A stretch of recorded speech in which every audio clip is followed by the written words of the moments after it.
प्रेक्षकांनो सुस्वागतम.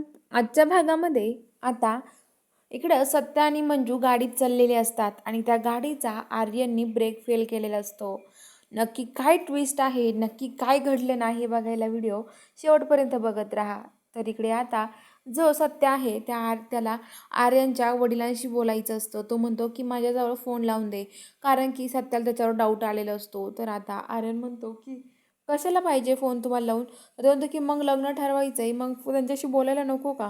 त्यांच्या मुलाचं लग्न आहे आणि त्यांच्याशी बोलायचं नाही, मला तरी बरोबर नाही वाटत, असं म्हणतात ते आजोबा. आणि आता लगेच ते आजोबा म्हणतात की लाव तुझ्या पप्पांना फोन. आर्यन आता फोन लावतो, त्यांच्याकडे देतो. तो म्हणतो की काय रे, असं काय फोन आहे, आवाज पण येत नाही या फोनचा, असं म्हणत असतो. आर्यन आता मुद्दामून दुसरीकडेच फोन लावायचा प्रयत्न करत असतो. ते म्हणत असतो की पण कशाला बोलायचं आहे, त्याला असं टेन्शन येतं. तो म्हणतो की आता कोणाला फोन लावून देऊ मी, असं म्हणत असतो. तर आता इकडे सत्या आणि मंजू जे असतात ते बाहेर जायला दोघंजणं निघालेले असतात, ते काका आणि मंजू. आणि आता जो आर्यन आहे त्याला कळतं की काका म्हणजे सत्याच आहे वाटतं, कारण की त्याला डाऊट येतो आणि ते आता दोघं गाडीत चाललेली असतात, कारण त्या आजोबाला गाडी येईल असं त्याला वाटत नाही. आता ते दोघे चाललेले असतात गाडीत.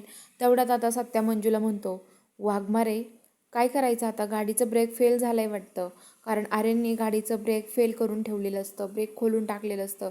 मी खूप हसतो तो. आणि आता लगेच मंजू म्हणते की आता काय करायचं सत्य, आता काहीतरी करावं लागणार आहे आपल्याला. सत्य म्हणतो काय करायचं वाघमारे. तर ते म्हणतात की चला इथं उडी खाऊन घ्या दोघं पण. आणि ते गाडी का सोडतात आणि दोघे पण त्या पास्त्यावरती ते उडी खातात. तर चला बघूया आता पुढील भागामध्ये खरंच सत्य आणि मंजूचा जीव वाचवेल का, हे आर्यन अजून मंजू आणि सत्याला किती त्रास देतोय, हे सगळं बघायला आपल्या चॅनलला सबस्क्राईब करून घ्या.